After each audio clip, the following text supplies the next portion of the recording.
everyone. Welcome to the webinar by Wolters Kluwer. Our speaker today is Mr. Girish Ahuja. Dr. Ahuja is a renowned practicing chartered accountant and an eminent figure in the field of direct taxation.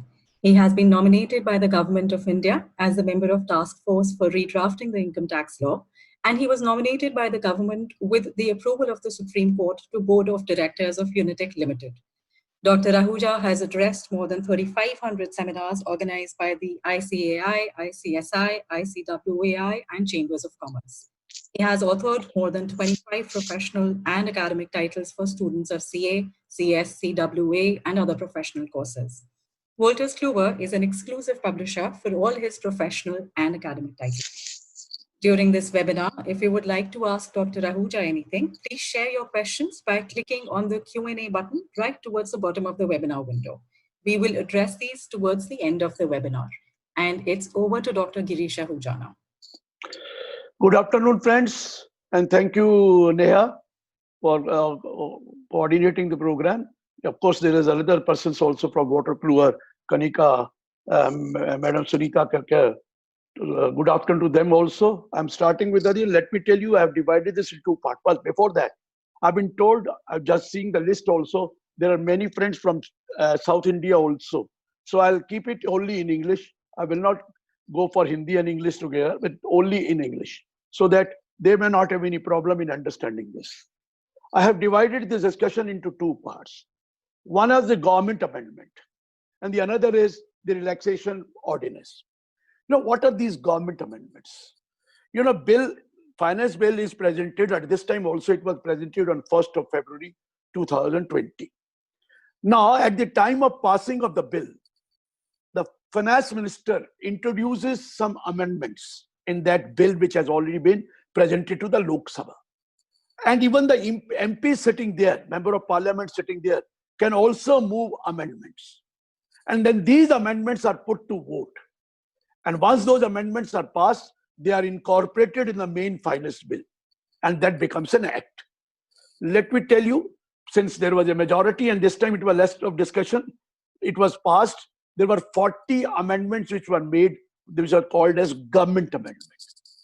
These 40 amendments are there, no doubt, but they refer to only main 18 amendments or having different sections, For one section, there may be 3 clauses of amendments. That's why I'm saying. So total number is 18. I'm also seeing Harit Dhariwal, of course, from Ahmedabad. But Ahmedabad branch, of course, he's the vice chairman and going to be a chairman. I just saw him. So welcome, Harit, also. Now let me start with that.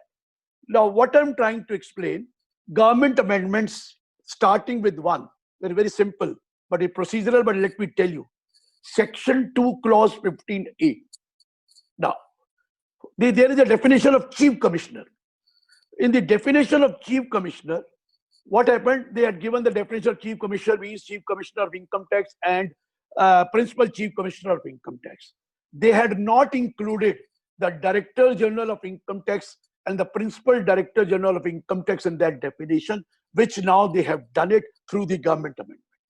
Now coming to the most important section and the most difficult section, and that relates to resident.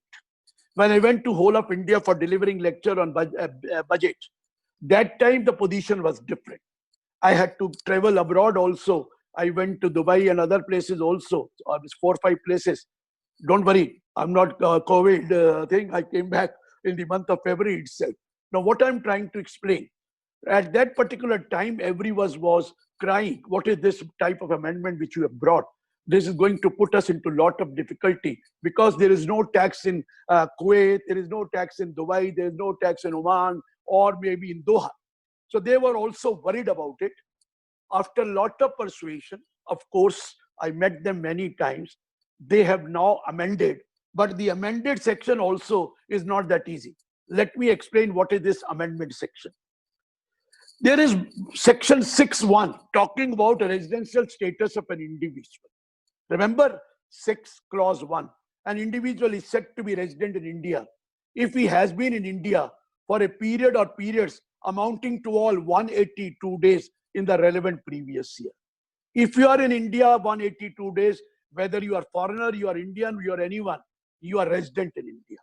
And there was a second condition that if you don't satisfy the first, in the 4 preceding previous year, you have been in India for 365 days or more, and in the relevant previous year, 60 days or more.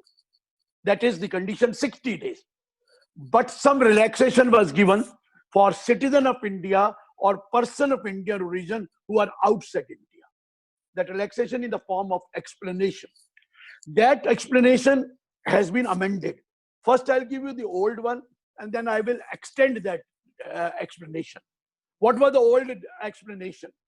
In case of a citizen of India or a person of Indian origin who is outside India, comes to India for a visit, the period of 60 days, which I told you, shall be substituted by 182 days. Meaning thereby, if he has been in India, if he comes to India for 182 days, then only he will be called a resident. If he comes to India, who is a citizen of India or a person of Indian origin, if he comes to India for 181 days in the previous year, he was called non-resident. What is the difference between non-resident and resident? Resident has to pay tax on the global income. Income in India or outside India also, foreign income. A non-resident has to pay tax only on Indian income. Now, what has happened? They have introduced one more explanation, has been extended. Now, I'm giving you the extended explanation. First, in case of a citizen of India or a person of Indian origin who is outside India, comes to India for a visit, the period of 60 days shall be substituted by the same 182 days. Now, amendment enlarged.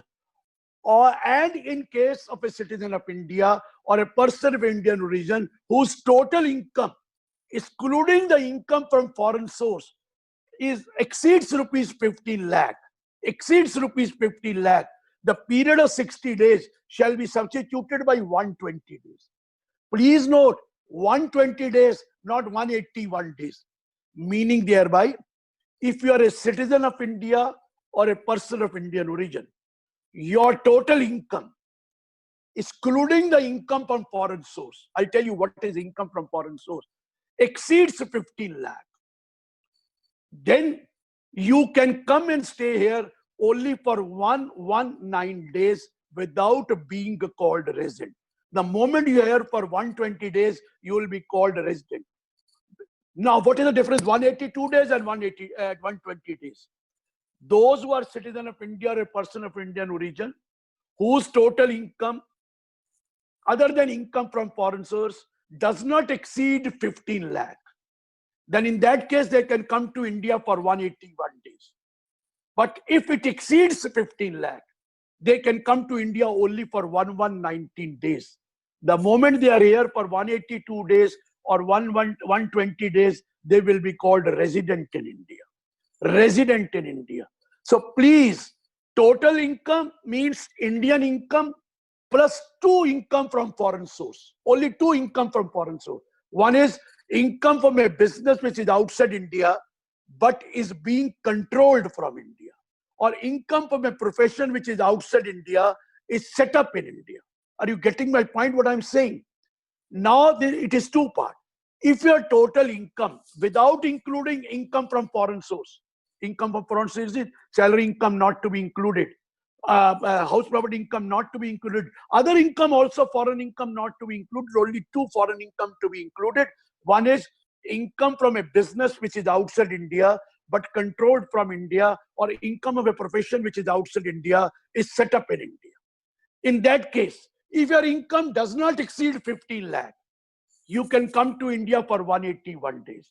If your total income exceeds 15 lakh, Indian income plus those 2 income, you can come to India for only 190 days. If you are here for 182 or 120, you become resident of India.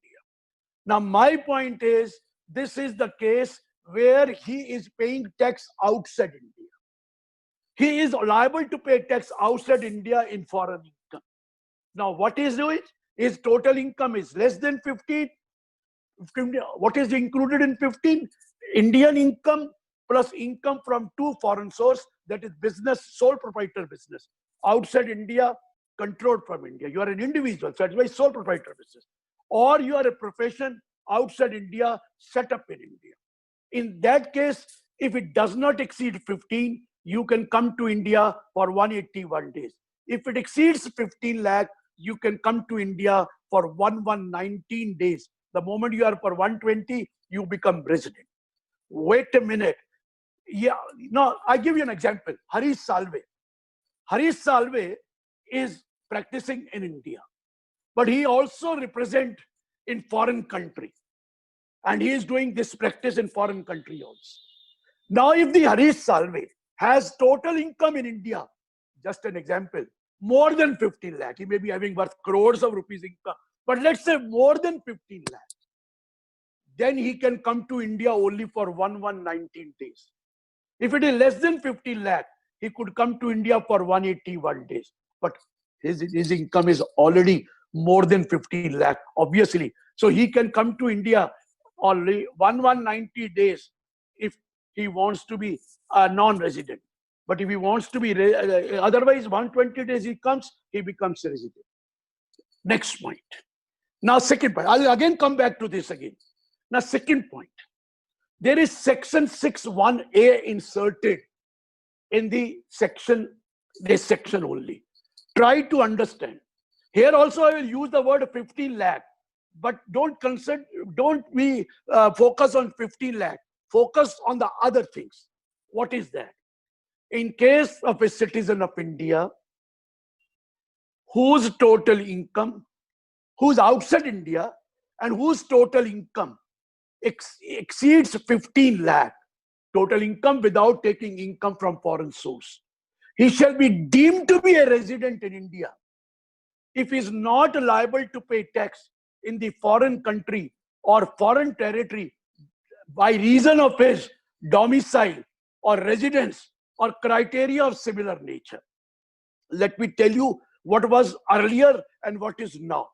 Earlier, when the amendment was made in Finance Bill, it said in case of an individual who is a citizen of India having total income exceeding 50, it's not total income. In case of a citizen of India, in case of an individual who is a citizen of India who is not liable to pay tax in the foreign country by reason of his residence or domicile or any other criteria of similar nature, he will be deemed to be a resident. At that time in the bill, it was said, it was not talking about income, how much income. It said, if you are outside India and you are a citizen of India, you are a citizen of India. But in outside India, you are not liable to pay tax in that country. You are not liable to pay tax. You are in Cayman Island. You may be in Bahama, you may be Bermuda, or maybe Dubai, Kuwait, or maybe UAE, maybe Bahrain, all those places. You don't pay tax there. Now, what is the change? You are an individual citizen of India having total income, excluding income from foreign source, exceeding 15 lakh. Exceeding 15 lakh. You will be deemed to be a resident of India if you are not liable to pay tax in the foreign country by reason of your residence, domicile, or criteria of similar nature. Please note, if your total income, including those two income from business outside India, sole proprietary business outside India, set up in controlled from India, or a profession outside India, set up in India, plus Indian income. If it does not exceed 15 lakh, and you are not paying tax in that country, you can come to India for 181 days without being called resident.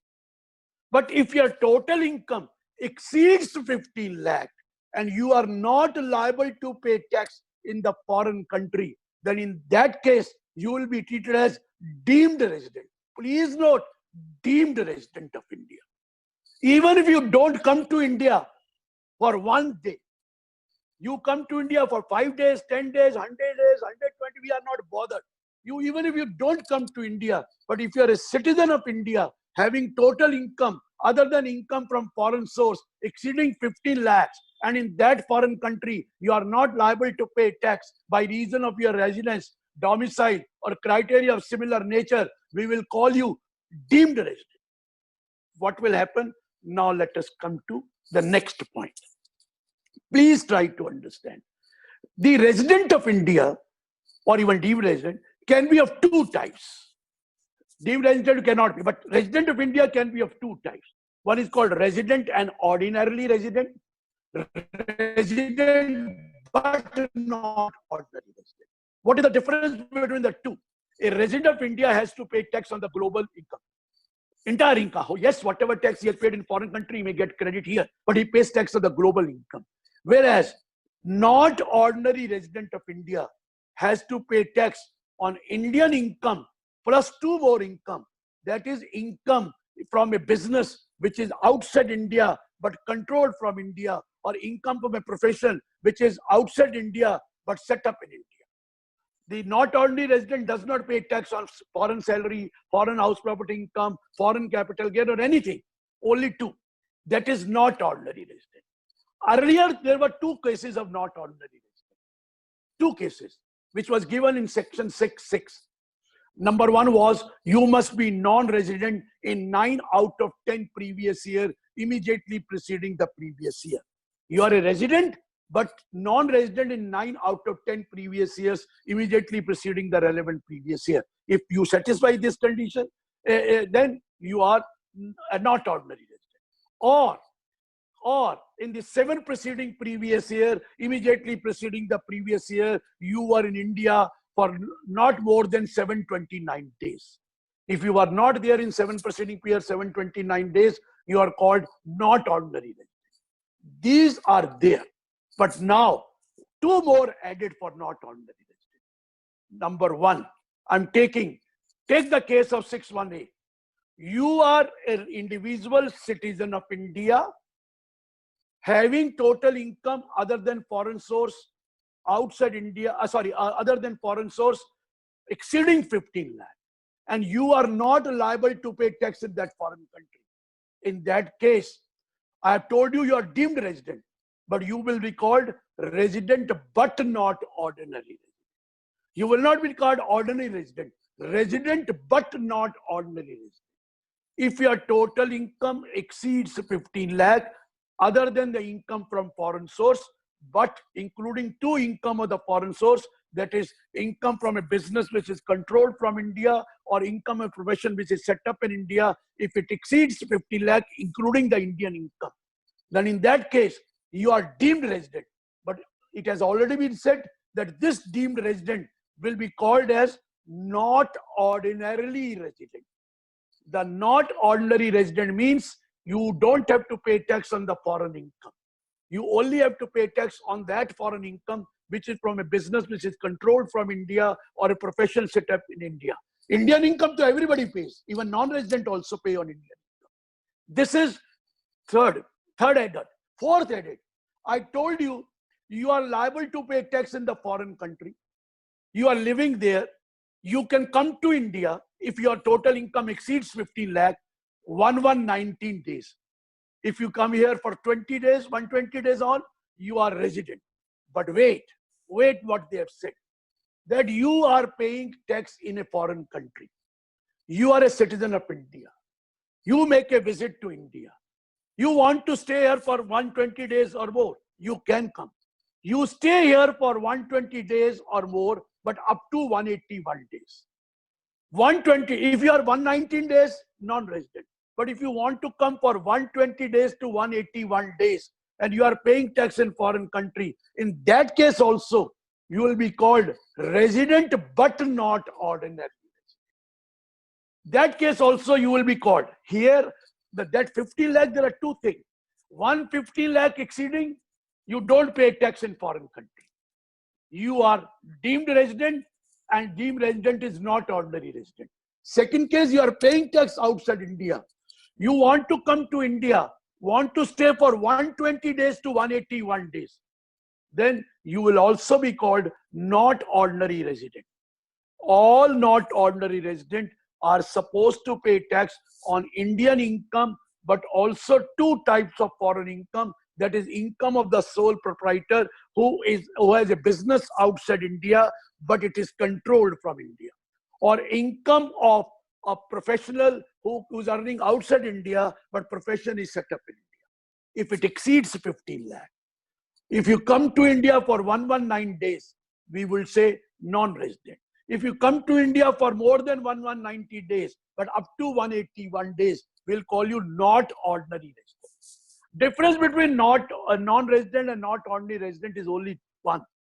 Non-resident do not pay tax on all foreign incomes, even business outside India.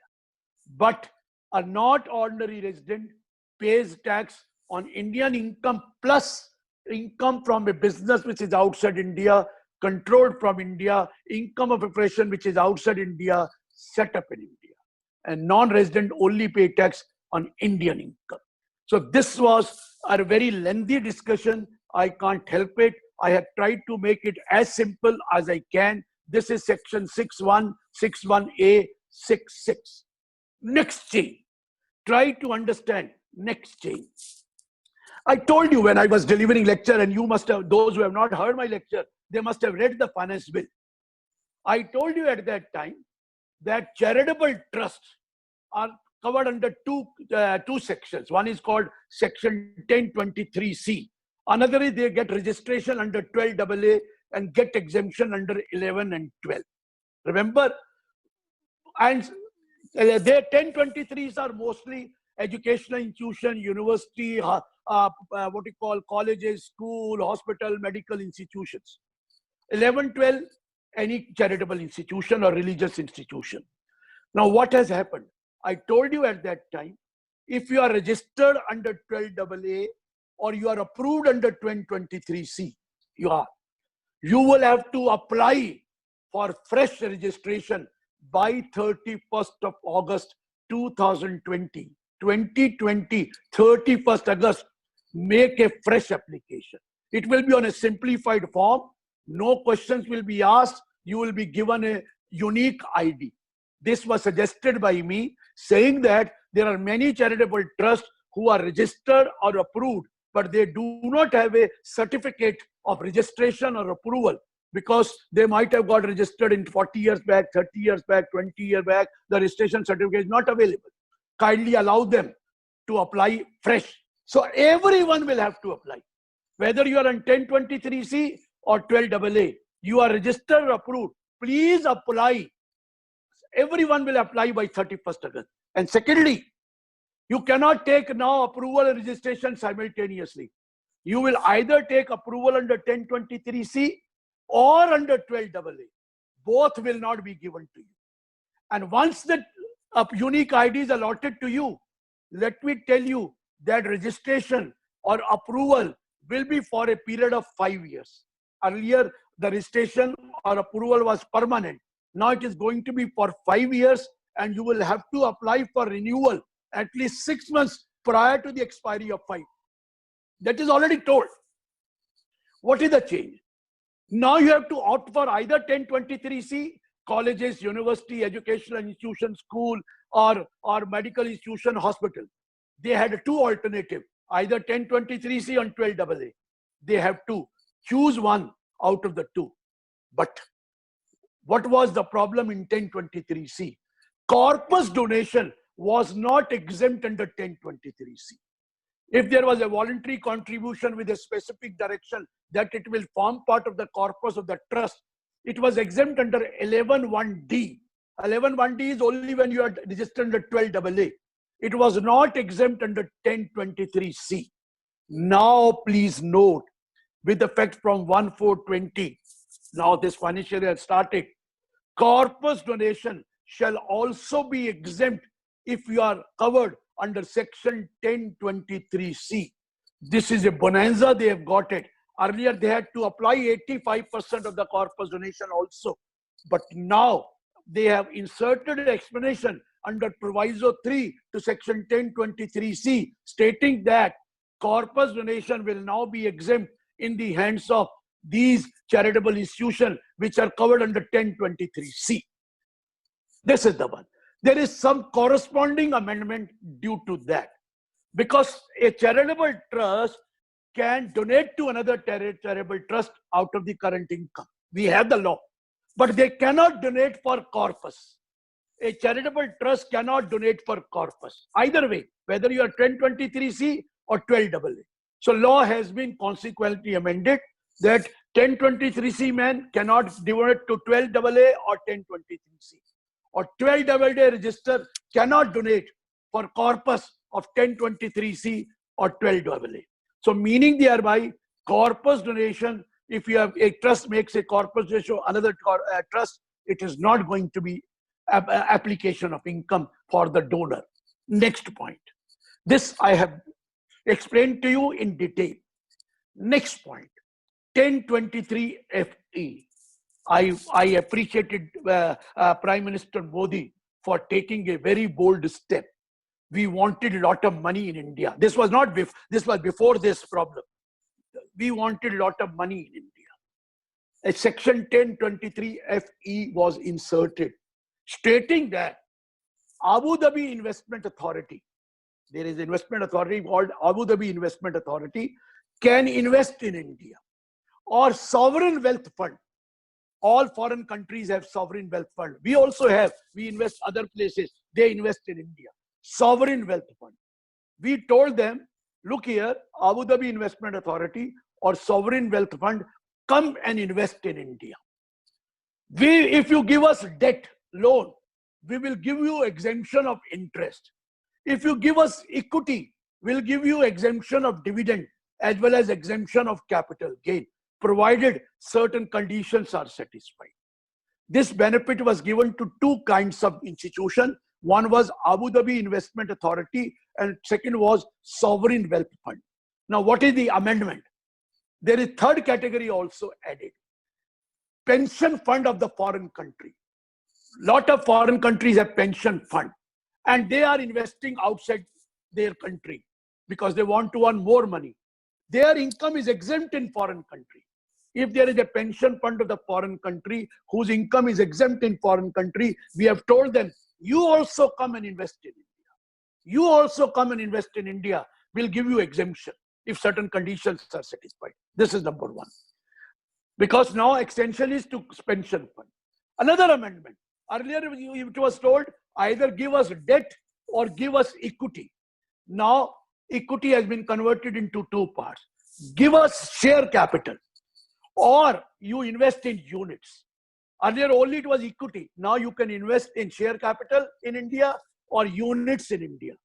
You will be given exemption of dividend or income of units or capital gain. The next point was there were conditions. The number one condition was the money should be invested between 1st April 2020 and 31st March 2024. That condition is there. Second condition was the lock-in period of that investment will be for a minimum of 3 years. Next was that you have to invest the money in a domestic company or an entity who is engaged in the business of development, maintenance or operating of an infrastructure facility or any other institution which may be approved by the government. Earlier it was only for basically infrastructure facility and not for others. Now the amendment. Now these institutions, what are those institutions? Abu Dhabi Investment Authority, Pension Fund and Sovereign Wealth Fund can now invest, number one, in business trust in India. Business trust. We have two kinds of business trust. One is called a real estate investment trust. Another is called infrastructure investment trust. You can invest there. Secondly, you can invest in companies or enterprise who are engaged in the business of development or operating infrastructure facility or any other which may be specified by the government. And there is a third also extended, that you can invest in two kinds of alternative investment fund. We have in India alternative investment fund of category 1 and category 2. They have said you can invest in alternative investment in category 1 or alternative investment category 2, provided these investment alternative investment should invest 100% of these funds which you have received in one or more than one infrastructure unit, infrastructure facility unit. So these are the changes, which is 1023FE. Lot of money will flow. These days it is a different story altogether. There's a disaster world over. but after the disaster is going to be over and gradually money will flow to India, I'm assuring. Next change, which was very important. I happened to be on the board of many companies. In one meeting I was sitting, I was the audit committee chairman. They asked me a question that, sir, we want to distribute, we want to declare, or we want to pay interim dividend. Now, if I declare dividend on 29th March, 30th March, or 31st March, or maybe at 28th March, I know that I will be liable to pay dividend distribution tax, because on or after 1st April, now dividend is taxable in the hands of the recipient. But if you declare, if you pay by 31st March, the dividend is taxable in the hands of the company, where it is only approximately 21%. But once it goes to the hands of the recipient, it will be taxable at their slab rate. Slab rate can be 10%, it can be 20%, it is 30%, and 30% can be 42.78% if it is surcharge and everything. So they wanted to declare interim dividend. But the difficulty was Section 1034 and 115O was saying that if the dividend is paid after 1st April 2020, it will be taxable in the hands of the recipient. 1/4/2020. They asked me a question, sir. We are declaring dividend interim on 29th March. There are certain payments which will make RTGS, but to some we have to give dividend warrant. And dividend warrant may not be received by them by 31st March. They will be receiving dividend warrant maybe on 1st April, 2nd April, 3rd April, 4th April, or maybe these days or more delay may be there. Now there will be double taxation. One, we have paid dividend distribution tax. Secondly, the recipient will have to pay dividend distribution tax because the recipient is receiving the dividend on or after 1/4/2020. I told them, I told to the department, I discussed with them that this is the difficulty which people are facing. Very kindly, they agreed to my request and they have modified Section 1034 and Section 115O, saying that if dividend distribution tax has been paid on dividend, which will be 31st March, of course, once declared, then even if it is received after 1st April 2020, it will not be taxable in the hands of the recipient. Even if it is received by the recipient on or after 1/4/2020, it will not be taxable in the hands of the recipient, provided the company has paid a dividend distribution tax. So there is no double taxation now. Yes, if you declare on or after 1st April 2020, obviously in that case, it is going to be taxed in the hands of the recipient. Next change, corresponding ATM. Remember ATM, what was there? That now since the dividend is taxable in the hands of the recipient, the company may receive dividend from another company. The company may receive dividend from another domestic company. Now this dividend is taxable in the hands of the recipient. Then we brought one deduction under Section ATM, saying that where a domestic company received dividend from another domestic company, and this domestic company, that is the recipient, if distribute that amount as dividend to its shareholder, then this company will get deduction and they will not have to pay any tax on that amount because that amount has been distributed to the shareholder and shareholder will pay tax, company will not pay tax. So intercorporate dividend not liable to dividend, not liable to be tax in the hands of the recipient. Recipient means company if they distribute that amount. But the amendment which is made now, earlier it was written dividend received by a domestic company from another domestic company. Now please, dividend received by a domestic company, number one, from another domestic company, number two, from a business trust, or number three, from a foreign company. Please, earlier it was only from domestic company.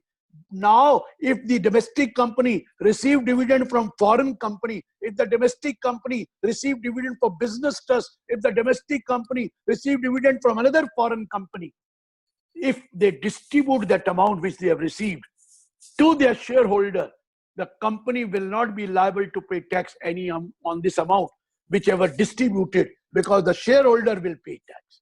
ATM has been suitably modified in this respect. Next change, 115BAA. Let me tell you, it was introduced by the Taxation Amendment Act 2019. You remember, if you want to opt for, a company can opt to pay tax as per section 115BAA, and the rate of tax will be 22% plus surcharge 10% plus education such 4%, amounting to 25.168%. That is the point. If you want to, but if you shift to 115BAA, if you opt for that, you will not be allowed any exemption or deduction. That was the law. No exemption, no deduction will be allowed to the company. They will still have to pay tax, and no MAT credit will also be given. If you want to, otherwise you can go that 30% or 25%. But if you want to pay 22%, then no exemption, no deduction. Even there is another section also, 115BAB.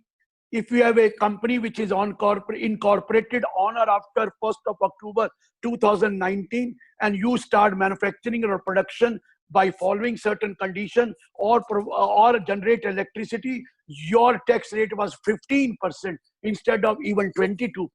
That was 15, provided you satisfy conditions. Here also no exemption, no deduction was allowed. Let me explain to you.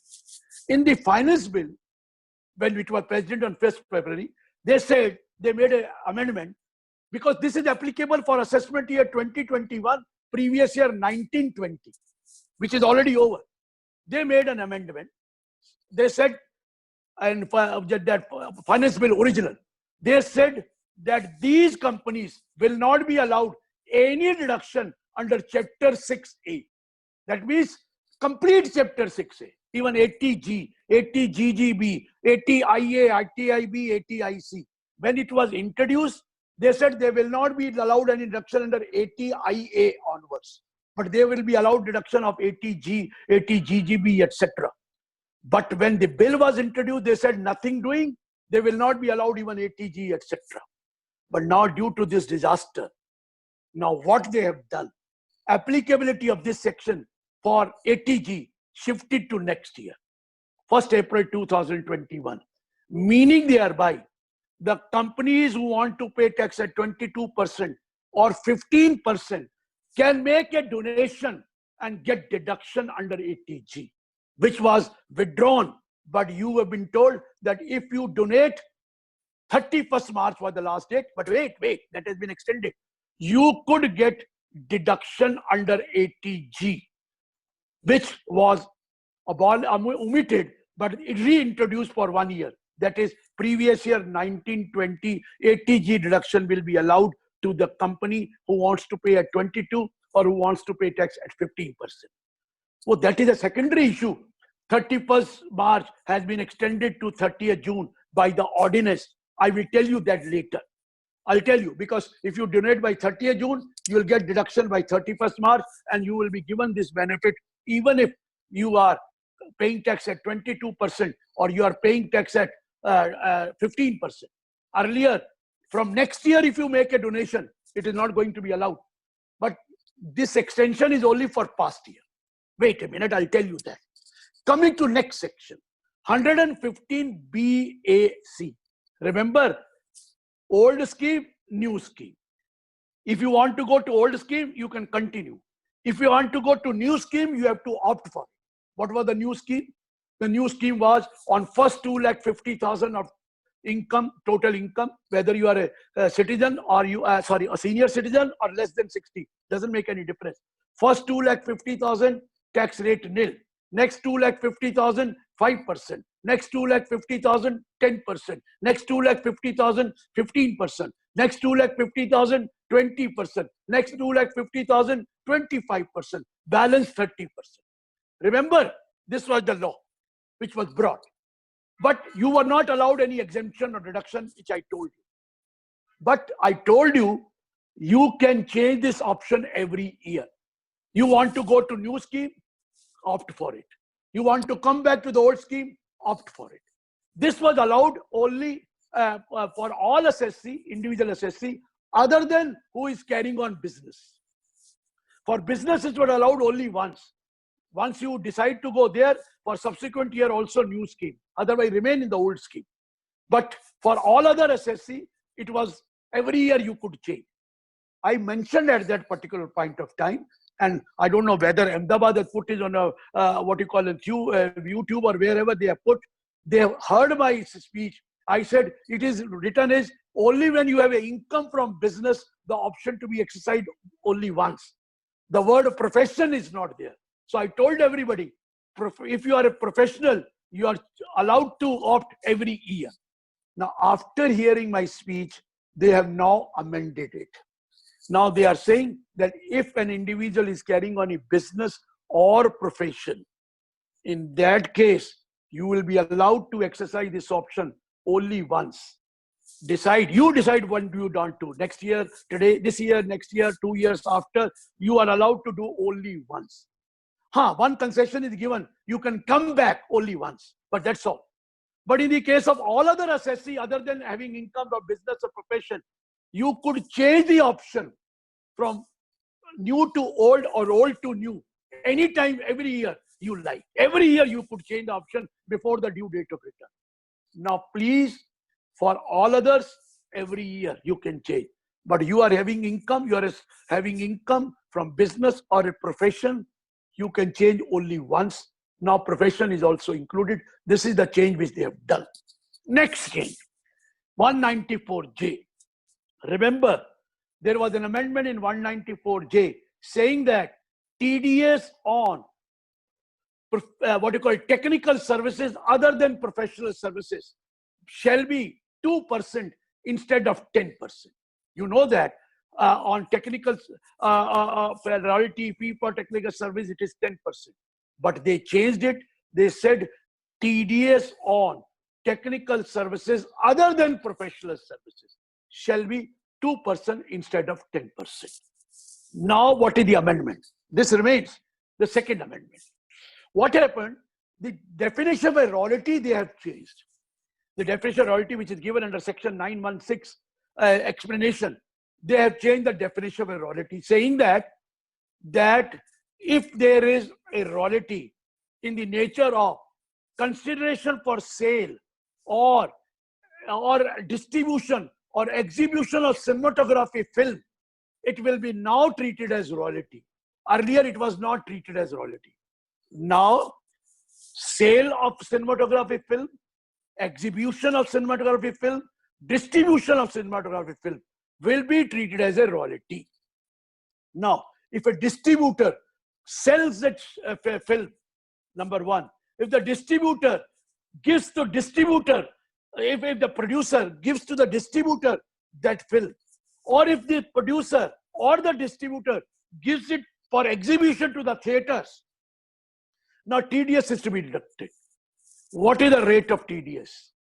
They have also reduced the rate for TDS in case of royalty in the nature of sale or distribution or exhibition of cinematography film will be subject to TDS is at the rate of 2%.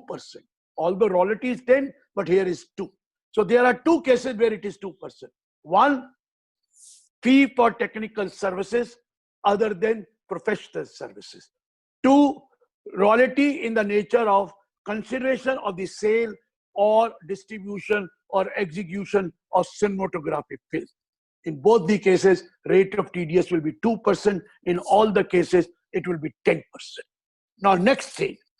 Remember last year, section 194N was introduced. Section 194N. What was that section 194N? A bank, a scheduled bank, whatever, all banks, post office, cooperative bank will be under an obligation to deduct tax at source at the rate of 2% if somebody withdraws cash exceeding 1 crore from any account, or one or more than one account in that bank. If you withdraw more than 1 crore in cash, the banks, cooperative bank or post office were under an obligation to deduct TDS at the rate of 2%. Now this 194N has been substituted by a new section 194N with effect from 1st of July 2020. Meaning thereby, up to 30th June 2020, the old law will prevail. But from 1st July 2020, what is the change? Let me come to that. First is saying, if you with every bank, cooperative bank or post office responsible for making payment to any person who withdraws more than 1 crore in cash from an account, from one or more than one account in that bank, will be under an obligation to deduct TDS at the rate of 2% on the amount exceeding rupees 1 crore. Same, 2% on the amount exceeding 1 crore. Now, what is the change? They have added one proviso, provided that if you have not furnished your return of income in any of the 3 assessment year immediately preceding their relevant assessment year, past 3 assessment year, you were liable to furnish return, but you have not furnished the return, and the date has already expired, and you have not furnished the return of the last 3 years. In that case, the limit is not 1 crore, it will be 20 lakh. So if you withdraw more than 20 lakh, rate of TDS will be 2%. There it was 1 crore, here it is 20 lakh if you have not furnished return in the past 3 years. Withdraw more than 20 lakh in cash, 2%. Wait, and if you withdraw more than 1 crore on amount exceeding 1 crore, it will be 5%. Wait, for if you are filing a return in the past, it is 2%, and it is for more than 1 crore. But if you have not furnished any return in the past 3 years, then in that case, from 20 lakh it starts at the rate of, I told you, 2% till 1 crore, and above 1 crore, 5% will be deducted. This is 194N from 1st of July 2020. But while calculating a limit of 20 lakh or 1 crore, you have to take the entire amount withdrawn from April to March. You can't say from July, from April to March. If it is there, you please deduct it. But deduction will start only from 1st of July. If already before 1st July, it was 20 lakh, I'm not saying anything. Coming back. Next change. This was 194N. Next change was 206C, 1G, and 1H, which was inserted under TCS, tax collected at source. Remember what I was saying? Let me tell you one more. There was section 194O. 194O was e-commerce operator, e-commerce participant. The date was 1st April. That has been extended to 1st October 2020. That 194O. E-commerce operator, e-commerce participant. Earlier it was going to start from 1st of April. Now it has been shifted to 1st of October 2020. Now next one. 206CIG, 206CIH. What was 206CIG, which was introduced on 1st in the bill? It said that if you are remitting any amount under the liberalized remittance scheme and it exceeds 7 lakh, that authorized dealer shall collect tax, which is called TCS, at the rate of 5%. 5% of the amount exceeding 7 lakh if you remit it to a country outside India under a liberalized remittance scheme. Liberalized remittance scheme. And there was second point under 1G, foreign tour. If there is a foreign tour package, tour operator will be under an obligation to collect TCS at the rate of 5%. And there is no limit here. No exemption limit here. 5%. Now, what is the change? Then there was another section, 206C1H. Seller having turnover more than 10 lakh, collect 50 lakh, you have to deduct, to collect TCS 0.1%. First change, let me tell you, 206C1G, 206C1H, both have been, first applicable was applicable from 1st April. Now shifted to 1st October 2020. Up to 30th September, no TCS for liberalized remittance scheme, for tour package, or for seller receiving payment from buyer. It is shifted to 1st October, number 1. Number 2 change in 206C1G. I represented, many people said, sir, and I was also saying, under liberalized scheme, you are allowed to transfer up to $250,000 every year. And probably my children are studying abroad. I want to send money to them. Now, if to would collect money from there to pay money, I'll have to pay 5% as TCS also. Okay, I will get credit, but I might have arranged this money from a loan. I don't have money. I borrowed the money. I'm sending it, and you want 5% extra from me. I'm going for medical treatment, and you want extra 5% from me. I requested them. They have agreed for loan, but not agreed for what you call medical. Now, what they have said, what is the change? If you are remitting under liberalized scheme, an amount not exceeding 7 lakh, please, for calculating 7 lakh, we have to calculate from April to March. If the amount does not exceed 7 lakh, no TCS. If the aggregate amount exceeds 7 lakh, please, even that will be also taken, which was withdrawn from 1st April to 30th June, which was remitted. But no TCS was deducted. But if that amount exceeds 7 lakh, aggregate amount, then TCS to be collected for remittance made on or after 1/10/20 will be 5%. 5%. But not on the April to June. April to September, from October onwards. But while collecting the limit of 7 lakh, you have to see the 1st April to 30th September also.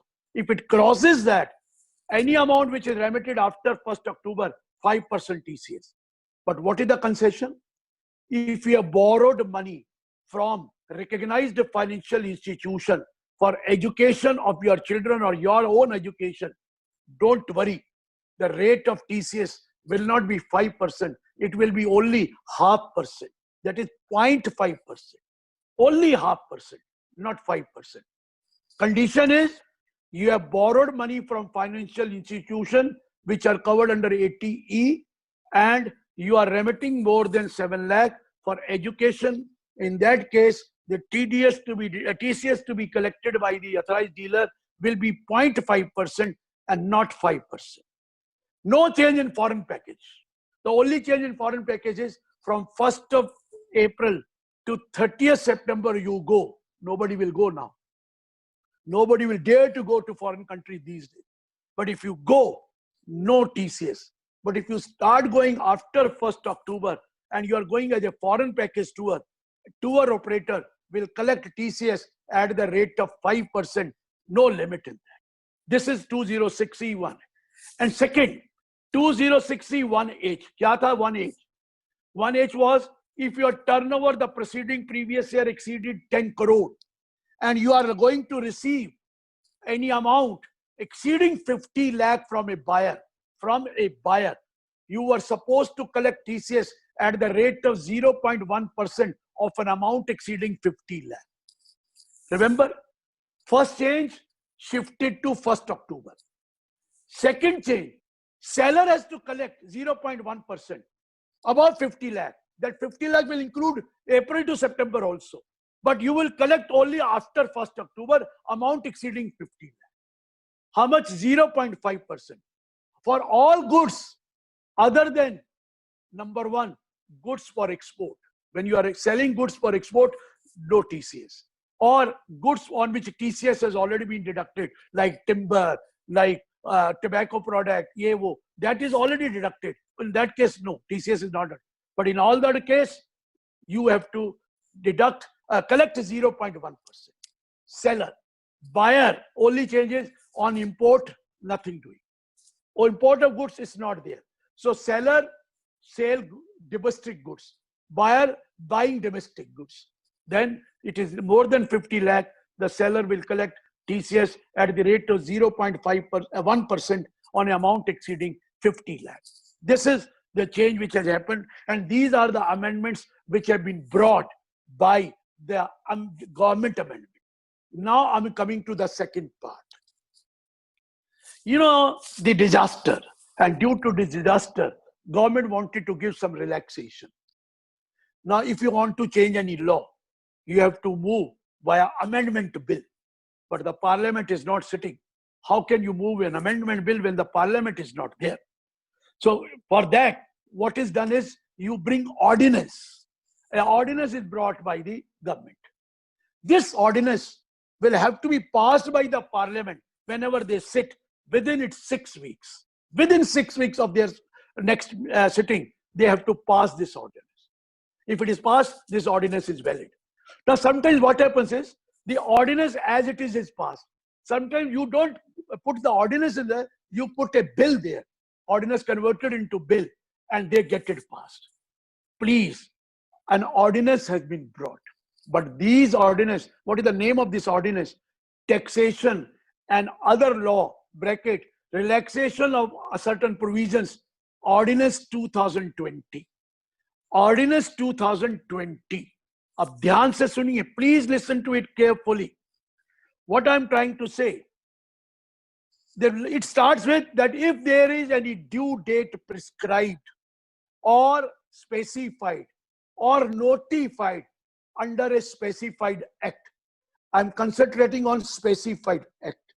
Specified act does not here mean Income Tax Act. They say specified act means Income Tax Act, Wealth Tax Act, Provision of Benami Property Act, Black Money Act, CTT law, Commodity Transaction Tax law, Security Transaction law, Equalization levy, Vivad se Vishwas Act scheme. All these are called specified act. Now let me tell you, if there is a time limit specified in these act or prescribed in these act, which falls between 20th March to 29th June. Please note, there is a time limit prescribed, let's say under Income Tax Act, let's say under Benami Act, let's say under CTT law, under STT law, which falls due between 20th March to 29th June. For all that, the time limit has been extended to 30th June. To 30th June. I'll give you an example. Try to understand. For filing a return of income under income tax for previous year 18-19, assessment year 19-20, the last date was 31st March 2020, which is already over. 31st March 2020 was the last date. For what? For filing a belated return, means you have not filed a return on due date. It is called as belated return. You could file belated return up to 31st March 2020.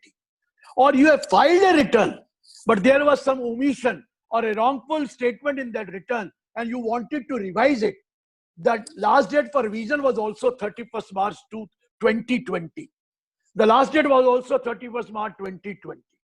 Now what they have done? What is the due date which is falling between 20th March and 29th June? It is falling on 31st March. In this case, the due date for filing the belated return or for filing revised return has been extended till 30th June. You relax, be in the house, don't worry. You can file this return which you have not filed. You should have, normally you should have filed, but you have not filed 30th June. You have filed, there was some omission or wrongful statement, you wanted to revise it, don't worry, you can revise it by 30th June. This is the first thing. Second change, remember the law had come that you have to link your Aadhaar card with the PAN. Aadhaar was supposed to be linked with the PAN, but the last date of linking was 31st March. Last date of linking was 31st March, which falls after 20th March. This has also been extended to 30th June. So you can link your Aadhaar with the PAN up to 30th June, because it was told that if you don't link by 31st March, your PAN will be discontinued.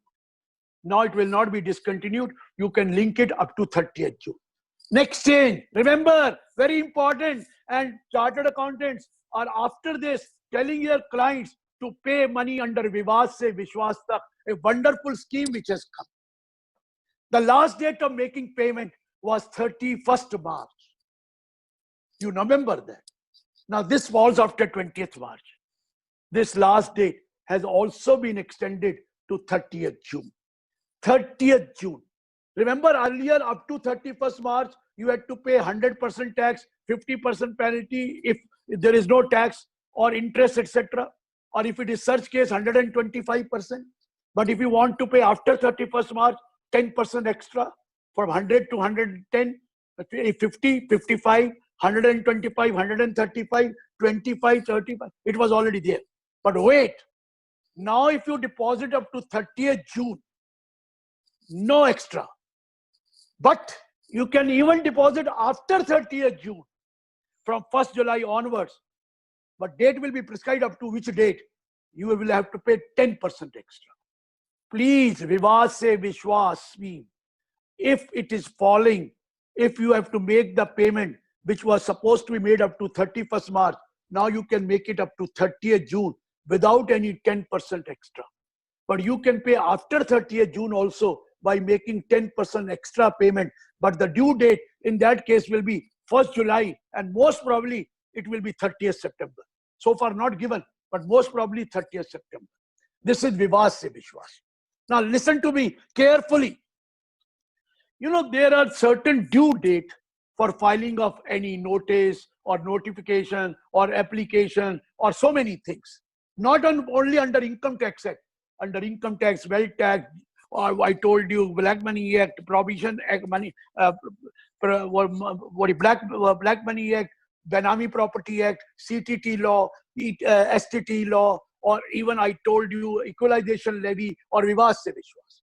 Wait, what they have said, if there is a due date for issue of, please note the word, due date for issue of, number 1, notice, or number 2, intimation, or number 3, notification, number 4, approval order, number 5, sanction order, number 6, filing of an appeal, number 7, furnishing of a return, number 8, any application, number 9, any approval order, number 10, any report, and number 11, any other document.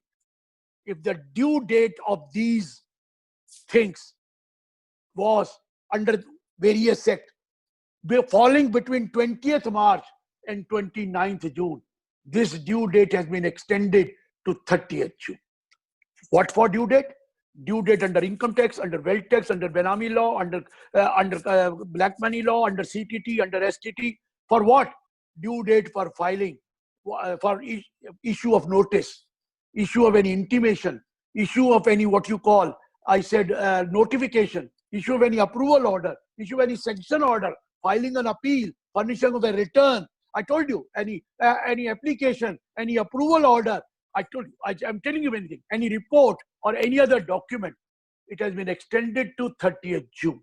If it was falling between 20th March and 29th June, extended to 30th June.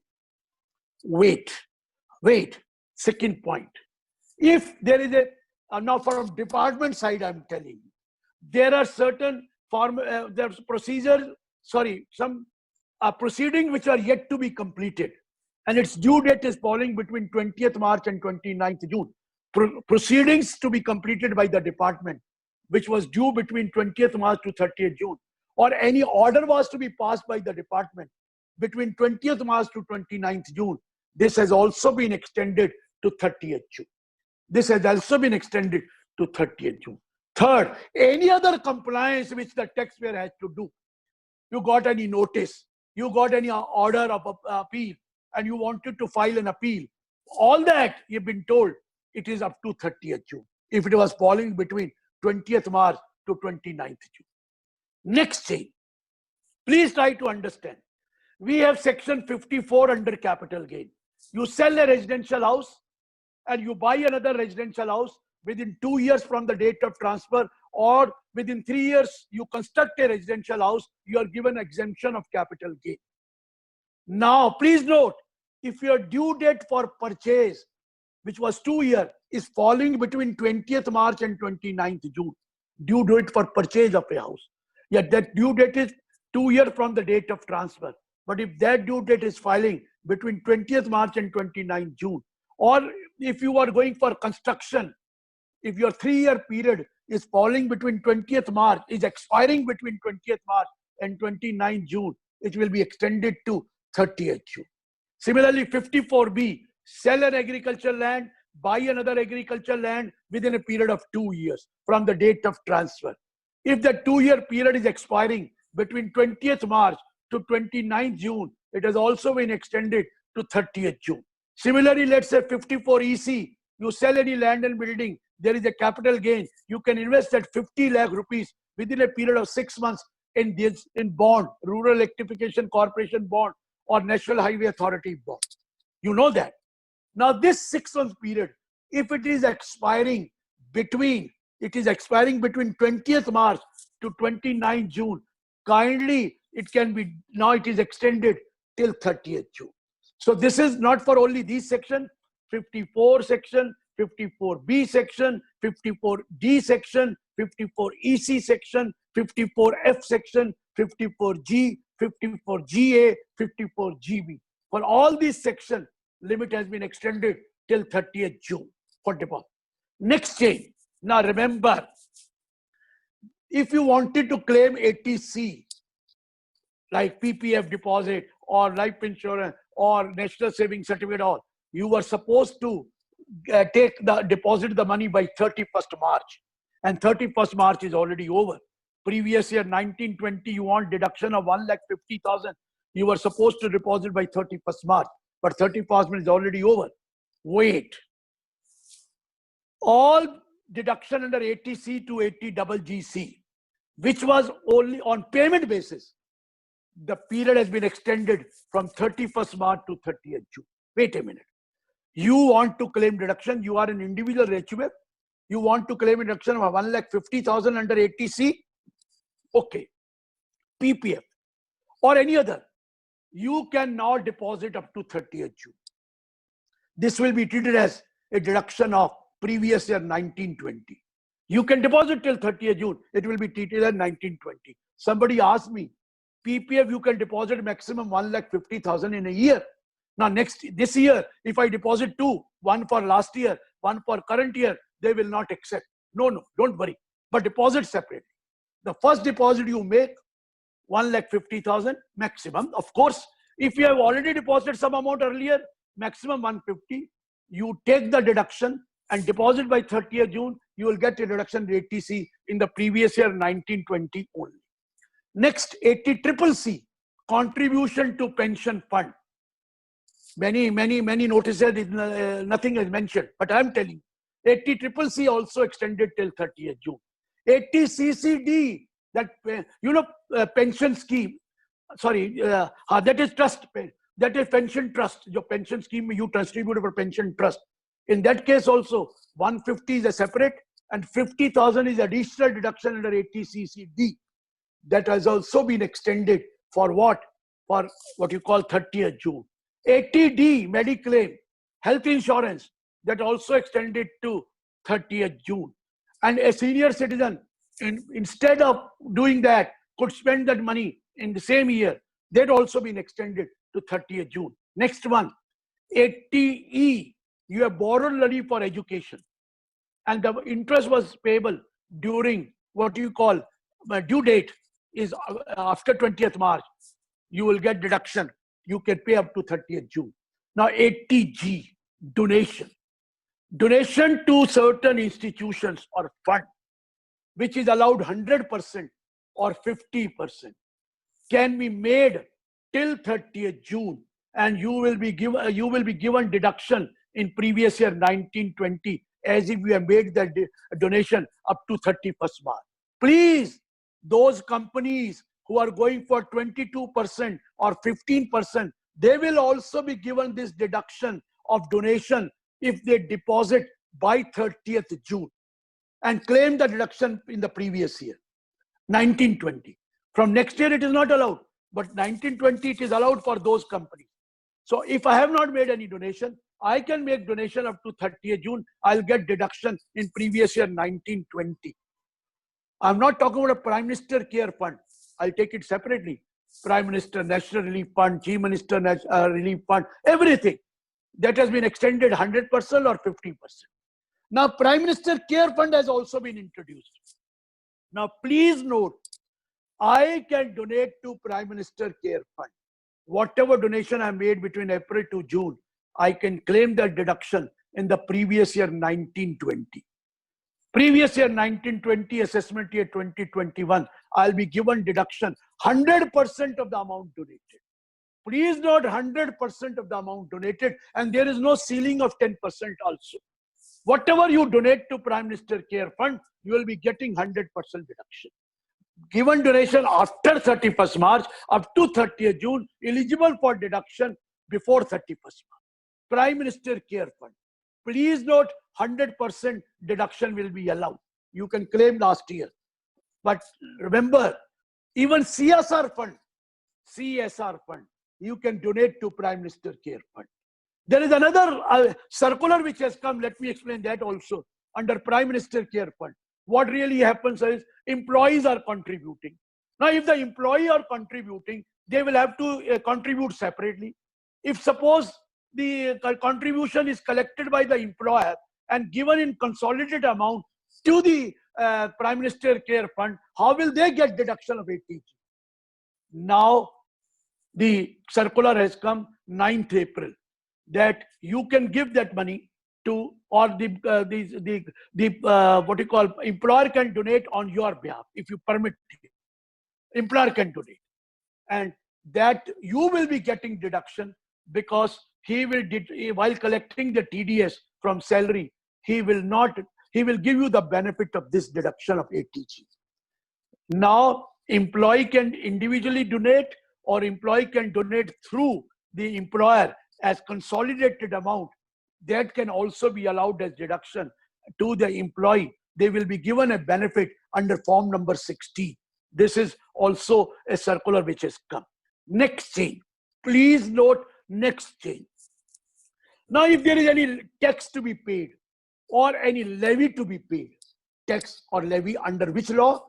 Under income tax, under Benami Property Act, under CTT, under STT, under Black Money Act, all that tax. If there is a tax or which falls due between 20th March and 29th June, it's not exempt. You can pay that payment late also, but you will be liable for interest. The interest which was 12% or 18% has been reduced to 9%. Wait a minute. TDS of the month of March, you know, has to be deposited by 30th April. Income tax TDS by 30th April. Now, if you have no money, deposit even after 30th April. The point is, you will be liable for interest, but the interest rate will be 0.75% per month or part of the month instead of 1% per month or part of the month. They have reduced it.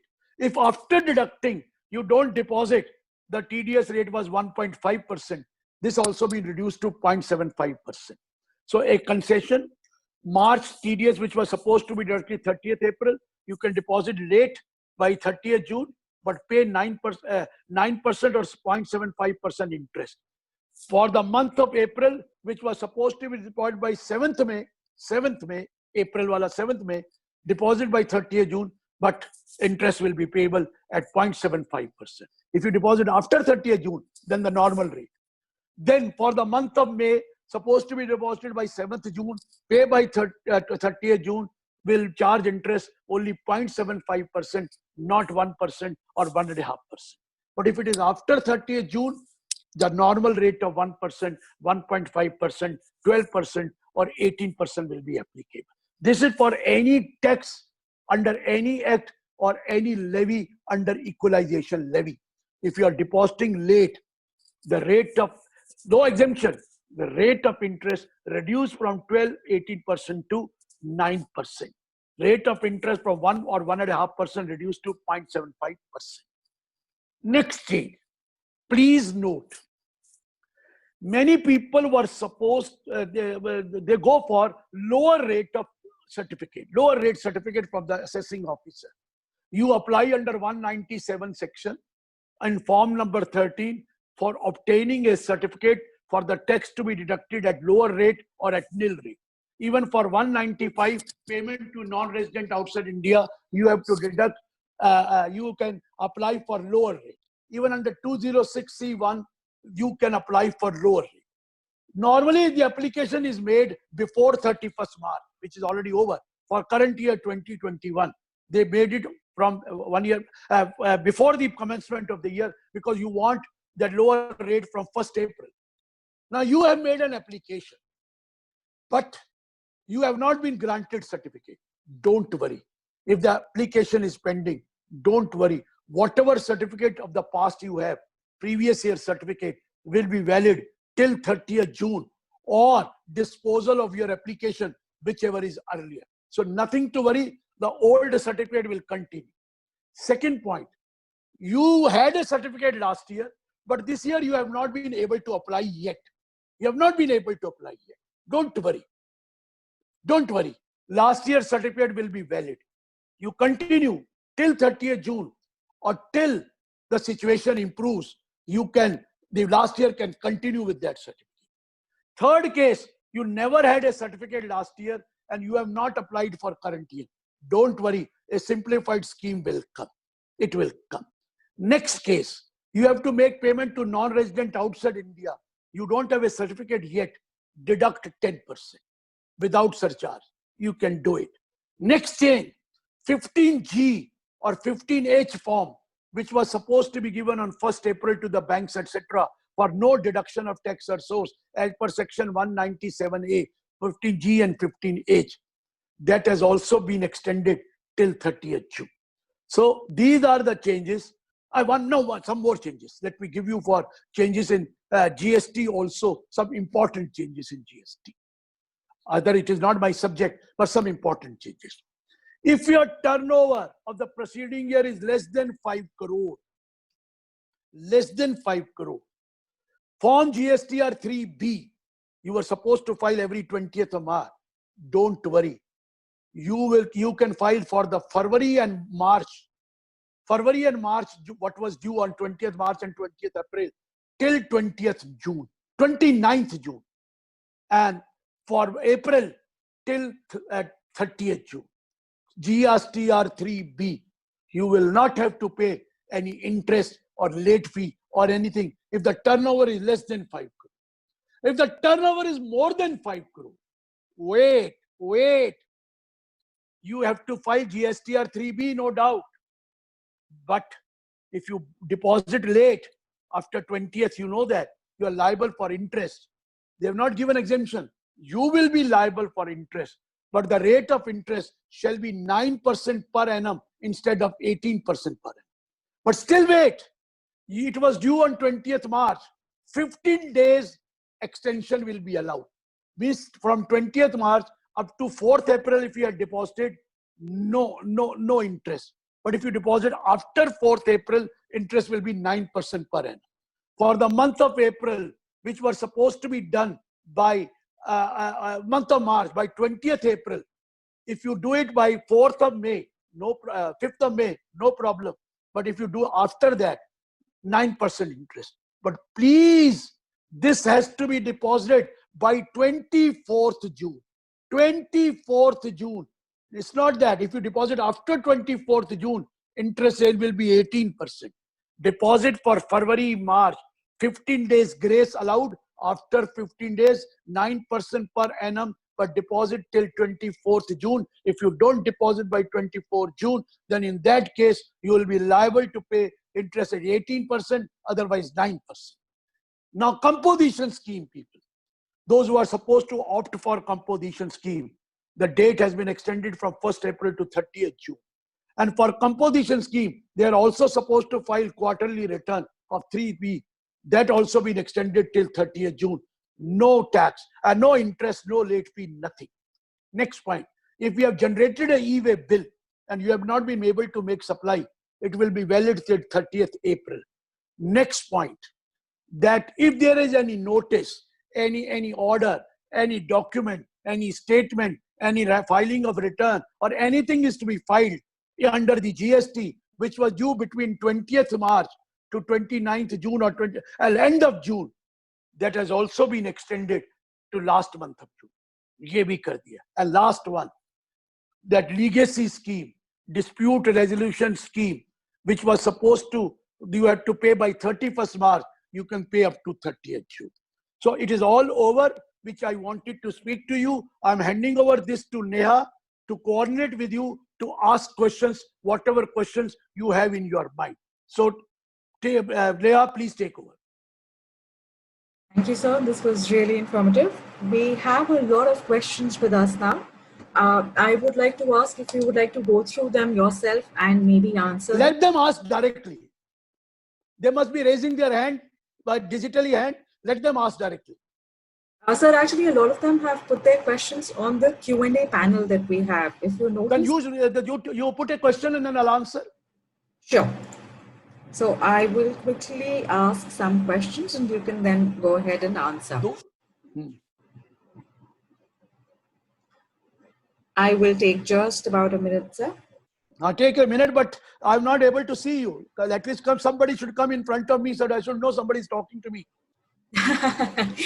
For next time, for There's sure. only one round thing which is coming up with the Walter Kluwer's monogram. Yeah, that's a logo, yes. I know that. I'm thankful to Walter Kluwer. They are my publishers, no doubt. I'm really thankful to them. And let me tell you, we'll be doing more programs also if the lockdown is extended. Otherwise also. But lockdown extended, you have sufficient time to talk about. We will do that. That will be great. I will definitely do it because they are my publishers. I have my obligation towards them also. And I have obligation to my fraternity also. I've been traveling length and breadth of the country, even abroad. But these days I'm stuck at home. And that habit, that passion of speaking will not go. It has to be there. So that's why I'll have some lectures more also. I've been telling you every day otherwise also. Please ask question. Yes. Thank you so much, sir. Our privilege. I will ask you a question which Sri Lekha has put up. The question is that in case the sale is made prior to October 2020 and the amount is received post 1st October 2020, are provisions of 206C1H applicable in those cases? Yes, wait a minute. This is not talking about sale of goods. The sale of goods may be last year, but amount received this year. Sale of goods may be this year, amount received this year. Sale of goods may be next year, but amount received this year. So any amount which is received on or after 1st October, including the amount which is received between April to September, if the aggregate amount exceeds 50 lakh, you will start deducting 0.1% of an amount exceeding 50 lakh. So 50 lakh will include, it's not a question of sale, it is a question of amount received. Sale may be a last year, sale may be current year, sale may be next year, amount received during the year. But while calculating the limit of 50 lakh, even the amount which is received between 1st April to 30th September shall also be aggregated, and the aggregate amount exceeds from 1st October 50 lakh, you will start collecting 0.1%. If before 30th September it is already exceed 50 lakh, don't worry. Now after 1st October, whatever amount exceeds, we will deduct 0.1%. I hope that answers your question, Sri Lekha. You may actually ask sir the question yourself, or if there is some confusion, you may ask him now yourself as well. No, madam, the query is clarified. Thank you. Thank you so much, Ms. Sri Lekha. I'll move on to the next question now, sir. So I have a question here from Mr. Harith Dhariwal. He's asking that how he can... He's the vice chairman of Ahmedabad branch, a wonderful boy, going to be chairman next year. I know him. I requested him, requested you to register him. Actually, the registration was already over. He told me that please register me also. So come Harith, boliye. I will actually then unmute him so that he can ask the question. Yes, Harith may ask me directly and put your face also on this screen. That might not be possible, sir, but you can... Okay, no problem. Let him ask the question. Mr. Dhariwal, I have now unmuted you. Harith, boliye.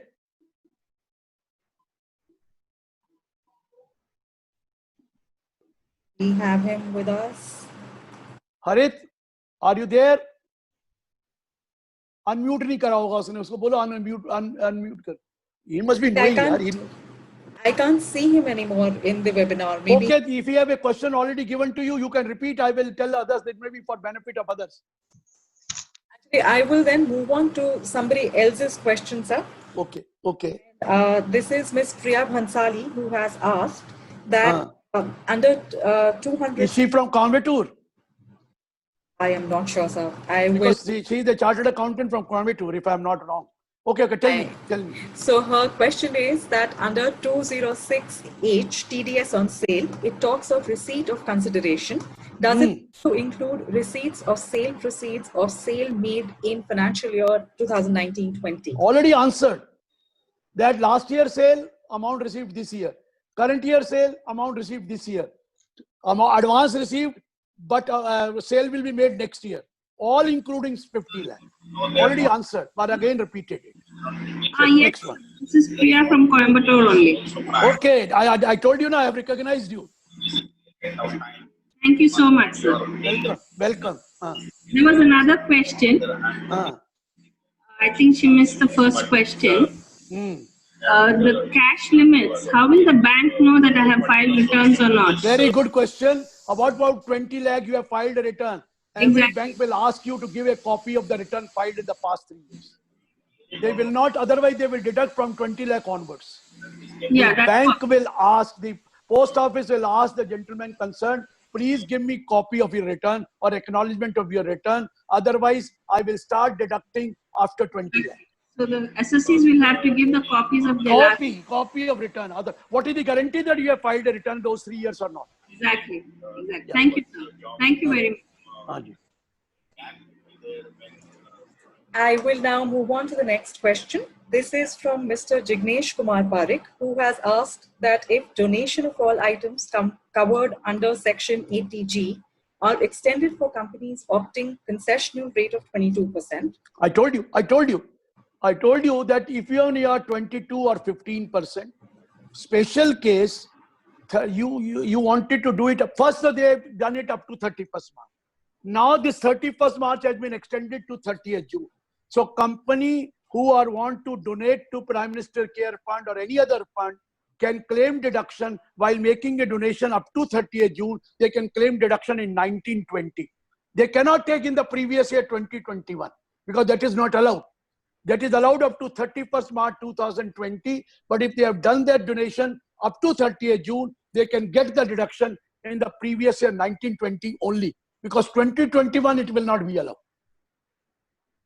Okay, sir. I will move on to the next question, which is from Mr. Neeraj Kumar, who is asking whether Section 43B is applicable on assessee following cash basis of accounting. Can the assessee following cash basis of accounting take advantage of GST paid in April 2020 related to... My dear, cash basis of accounting itself says 43B not applicable. 43B is if that amount is due on 31st March. When it is cash basis of accounting, amount is not due on 31st March, you are going. The GST is a separate thing. I'm talking about all expenses. GST is a separate thing. GST, there is a limit. In cash basis, there is accountancy is different than what you call about income tax, let me tell you. In income tax, cash basis of accounting means you had only payment basis expense allowed. And GST may be allowed if a payment basis, but under the law of GST, whatever is the due date, you have to be very careful about that. Otherwise, you will have to pay interest on that. But cash basis of accounting, there is no problem in that. Tell me. Okay. Sir, I'll move on to a question from Mr. Parag Rathi, who has asked that if he deposits PPF between 1st April 2020 to 30th June 2020 and does not claim this for deduction under Section 80C for financial year 2019-20, but wants to claim it as deduction in financial year 2020-21. Okay, it is allowed. There's absolutely no problem. Rather, it is an extension given for 3 months. Those who wanted to claim in the last year, if they have already taken the benefit of last year, they can make with the entire full year. Why April to June? You can wait any time between April to March. You will get deduction of 1,50,000. Absolutely no problem. Absolutely no problem. You will get a deduction of 1,50,000. But if by chance you have not availed last year, you can continue and claim it, pay up to 30th June and take it last year. Rather a concession given to you, relaxation given. There is another question from Mr. Pavan Kumar Nipanikar, who has asked that IT authorities have freezed bank account for recovery of taxes. Assessee wants to appeal and remove freeze, but due to lockdown, it is not being possible. Extended that date, you know that. For all these appeal and everything, the date extended is 30th June. And the seizure which has been done cannot be, now there is no possibility, because you know that they are not coming to the office. So that will have to be done later on. When the situation improves, lockdown improves, then you can do it. Okay. So there is another question from actually Sri Rekha only. Sri Rekha, would you want us to ask the question? This is with regards to intimation notices under section 143(1). Madam, I would like to ask another one. Sure, please. Tell me. Sir, in case of dividend which is received, suppose say in March 21, will 234C interest apply from the first installment? Wait a minute, please, 1 minute. Interest received before 31st March, it is exempt in your hand. No, what are you 31st asking? March 21. Suppose I received 21. You are talking about 21. Yes. The 31st March will come, and then only what is 234C in that? You have to pay tax or advance tax based on the total calculation. It is estimated basis. If you are paid up to 9, it is only for capital gain. Please note, it is only for capital gain and winning for lottery, etc., for which they have said you can deposit after it is received. But for dividend, there is no such extension. For dividend, there is no such extension. So it will be calculating 50 June, 50 September, 15 December, 15 March. There is absolutely no 234C will be applicable. Okay. It will be applicable. Ms. Priya Bhansali, you may please ask your question also now. Yeah, sir, this is Priya again. Tell me. 143(1)A are coming, especially for trusts, which we are unable to reply. No, but what was the time for limit? 30 days time was there supposed to apply. 30 days. If that 30 days is falling between 20th March, COVID then only it is 30th June. Then it will be extended, no, sir? Yeah, if it is falling between 20th March. If it is falling before 20th March, the 30 days is expiring, then no, then it was not there. Thank you, sir. Thank you.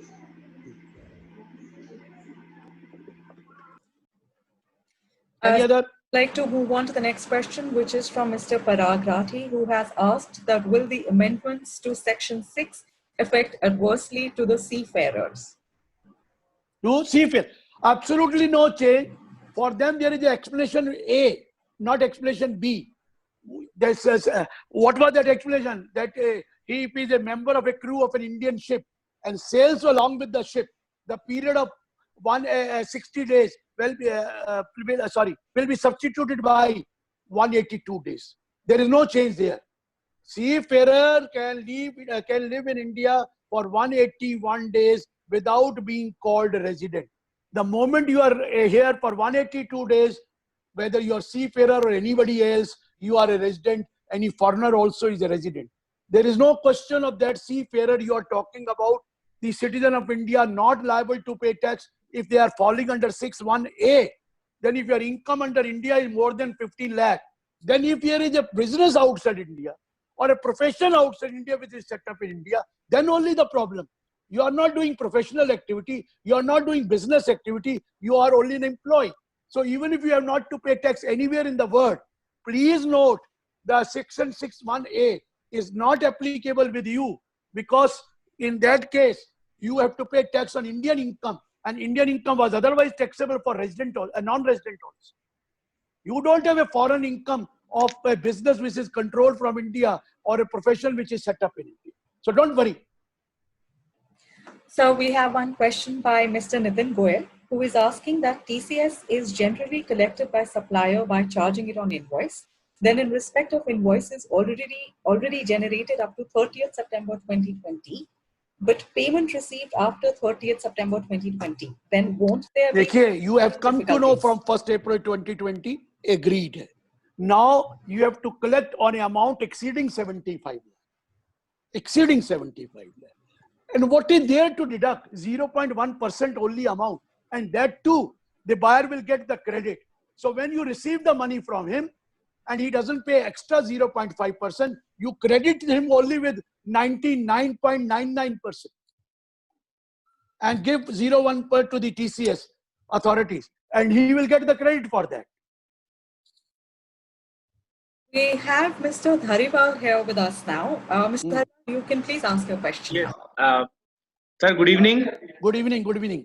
Sir, when you talk about the total income, which is explained in explanation to section 6, the income from foreign sources, sir, whether the total income will include exempt income like interest on NRE deposit or partner share from profit for No, considering... wait a minute.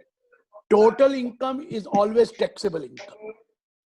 Taxable income in India plus income from a sole proprietor business which is outside India, controlled from India, or income of a person which is outside India, set up in India. That's all. Total is always taxable income. Total income means deduction under ATC to ATU, the final income, or exempt income not taken. So don't worry, that is not to be included. NRE is not to be included. And sir, regarding TCS on sales, now in 206C1H, if you talk about receipt of amount, so normally the amount is received lump sum after a few months and all the bills combined. So it will be very difficult to track bill-wise all the details, sir. There is so no need to track bill-wise. They need to track the total amount, aggregate amount. No bill. Please no bill. Bill may be of last year also. I'm not concerned. Aggregate amount received for the sale of goods. When the sale has taken place, it is irrelevant. Received amount. Aggregate amount received during the year exceed 50 lakh. It's not bill-wise. Okay. And sir, just regarding that earlier total income that you were discussing, so normally section 245 of the income tax wherein total income refers to section 5, and section 5 talks to total income which after residential status is determined. So somewhere, sir, I think it's a circular reference definition. So in that case, once the normal definition of total income will be used in that case, sir, because somewhere you want to say definitions together. You want to say section 5 talks about total income, which says in case of a resident of India, total income means received in India or deemed to be received in India, accrue or rise in India, or deemed to accrue or rise in India, or accrue or rise outside India. You want to say, will the meaning of total income be that? No. If you read your return, you have gross total income, then deduction. The last word is total income. Last word is total income. Total income means, देखिए क्या लिखा है? Total income means the total amount of income computed in a manner laid down under the income tax act. You are not reading that part. Total income means, 45 says, total income means total amount of income as referred to in section 5, computed in the manner laid down under the income tax act. And computed means only taxable income. 245 read, it is written there, computed in a manner laid down under the income tax act. Okay, thank you, sir. Thank you so much, sir. Welcome. Sir, so I'll move on to another question, which is that there are many CAs based out in India and serving the clients in Dubai. CA is having the partnership in Dubai. What is the taxability of the CA? I'm not concerned about partnership. Partnership is taxable in the hands of firm. But if he's getting some amount as interest or salary, then there will be a problem. Otherwise, if he's getting share of profit, absolutely no problem. I'm talking about an individual who's a citizen of India. In the case of partnership, it is not a citizen part. It is only the individual, the partner, citizen of India. In that case, it is total income in India without taking income from foreign source exceeds 15 lakh. Because partnership business is not a sole proprietor business. Okay, sir, I will move on to another question, which is by Mr. Sayash Save. I hope I've got the name right. He is asking that is TDS applicable on accounting writing charges paid? Can assessee opt for section 44 ADA if he has income from account writing charges? No. 44 ADA is meant for those who are carrying on a profession specified under section 44 AA. The specified professions are legal, medical, engineering, profession of accountancy, chartered accountant, company secretary, information technology, or interior decoration. This does not come under writing of account. Professional means those who have attained some professional degree. The simple accountant is not a professional. That will be covered under 194C. That can be covered under 44 AD, not under 44 ADA. 44 AD. Even I am an author of the book. I've written so many books. The royalty which I receive, the authorship is not a professional. I can't go under 44 ADA for authorship. Chartered accountant is a different thing. That authorship for the royalty, I can go under 44 AD, but not under 44 ADA. But for chartered accountancy profession, I can definitely go under 44 ADA. Right, sir. There is another question which we have from Mr. Manoj Podar, who is asking that in case of contribution made to PM CARES, can't I claim ATG for financial year 2021 if I pay before 30th June? What if I already have sufficient amount to claim under section ATG for financial year 1920? My point is only you can claim next year, but those companies who are opting for 22% or those companies who are opting for 15%, they cannot claim. They cannot claim. Or you are going for new regime of tax, you cannot claim. Old scheme or regime, you can do it, but new regime may no deduction under chapter 6A. So I'm telling you, if you want to claim it next year, you cannot go for, a company cannot go for 22%. They will go either 25 or 30. Or if you are going to give 15%, you cannot give ATG. Individual, if he wants to claim ATG next year, then he has to go to old scheme. New regime, it is not allowed. So there is a question from Mr. Mehul Jain, who has asked that if a citizen of India lives in Mauritius and earns income from India exceeding 15 lakhs, will his global income be taxable in India?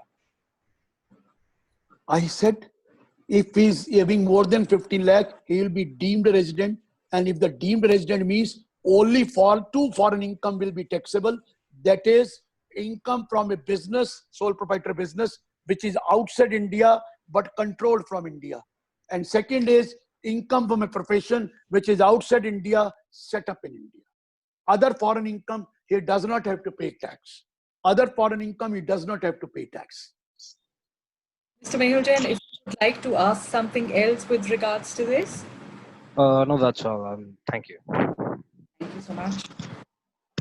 Moving on, we have another question from Mr. Jagdish Badlani, who has asked that in continuation of accounting income to be considered under section 44 AD, can an accounting firm also be taxed under section 44 AD, or it will be taxed under? I told you only if it is a profession prescribed under section, specified under section 44 AA. I've already given you the list.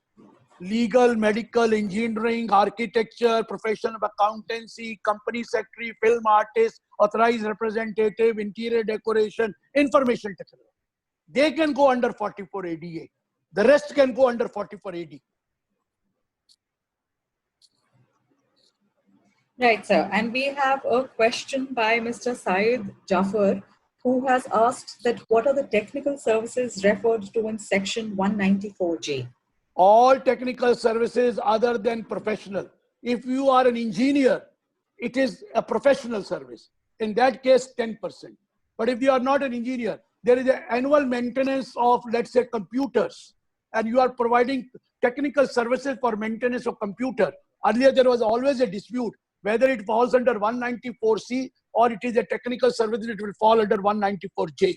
Now, under 194J also, they have brought it down to 2%. They have brought it down to 2%. You are not acting as a professional. You are acting as giving professional services, technical services. You are not what you call an engineer. Engineer rendering services, then it is professional service. Otherwise, it is now a maintenance services given by some company to other is only 2%. So there is one question by Mr. C. Singhal, who has asked that how the bank will deduct TDS on cash withdrawal if cash withdrawn till 1st July is 20 lakhs only, but by the end of the relevant financial year, the cash withdrawal exceeded to 1 crore. After exceeding 1 crore, 5%, up to before 1 crore, it is 2%. It is an amount exceeding 20 lakh, amount exceeding 1 crore, 5%. So the moment you exceed 20, they start deducting 2. The moment you cross 1 crore, they will start deducting 5 instead of 2. Right, sir. And there's one question by Mr. Deepak who has asked that if the new policies have been taken in between 1st April to 30th June, will they be eligible for deduction under Chapter 6? No, no. If you go for new scheme, no. If you go for old scheme, it is.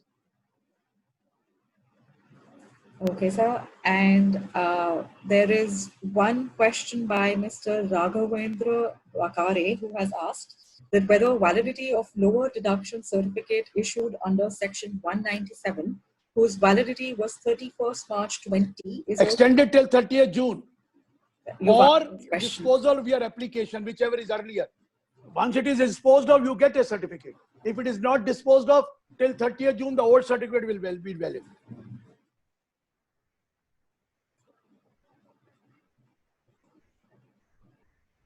Right, sir. And this is actually, we're coming to the close of the webinar. Any more questions which you feel are very pertinent, please put them up on the chat itself and I'll quickly ask them.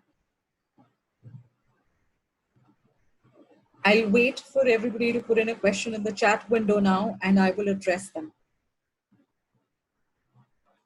We have a question which is, it can be covered. Okay. People seem to have written a lot of questions, so give me 1 minute, please.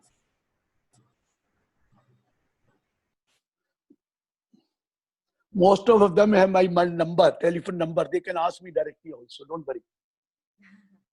But if they want to ask here, you can most welcome to ask, because this will help others also.